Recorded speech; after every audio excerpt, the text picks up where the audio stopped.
আসসালামু আলাইকুম বন্ধুরা। আজকে সব সময় শুধু নিউজের মাঝে একটাই খবর, বাংলাদেশ বাংলাদেশ বাংলাদেশ। বাংলাদেশও সংখ্যালঘুর উপরে নির্যাতন ওর, সংখ্যালঘুর উপরে অত্যাচার ওর।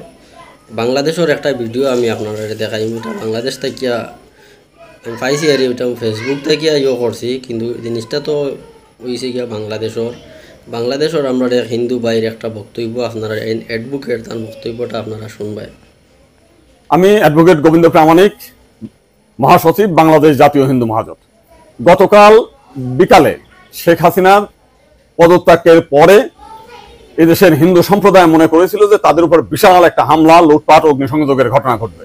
কিন্তু গতকাল বিকালেই বিএনপি এবং জামাতের নেতারা তাদের নেতৃবৃন্দকে হিন্দুদের বাড়িতে হামলা, লুটপাট, অগ্নিসংযোগ যাতে না হয় এবং প্রত্যেক মন্দিরে যাতে পাহারা দেয় সেই ব্যবস্থা করার নির্দেশ দেয়। এবং গতকাল থেকে আমরা দেখেছি সেই পাহারা দিয়েছে। সাধারণভাবে হিন্দুদের উপরে বড় কোনো মন্দিরে কোনো হামলার ঘটনা ঘটে নাই।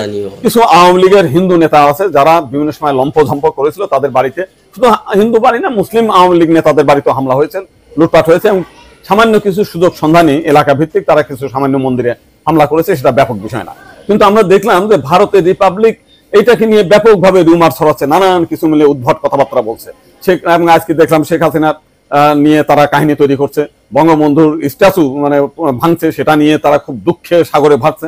আমার এক সাংবাদিক ফোন দিয়েছিলাম, তাদের বলেছি যে আপনারা যদি শেখ হাসিনার জন্য যদি এত কান্না আপনাদের মধ্যে আসে, তো শেখ হাসিনা ভারতে গিয়েছে, আপনারা ভারতের প্রধানমন্ত্রী নরেন্দ্র মোদীকে সরিয়ে শেখ হাসিনাকে আপনারা প্রধানমন্ত্রী হিসেবে ঘোষণা করেন।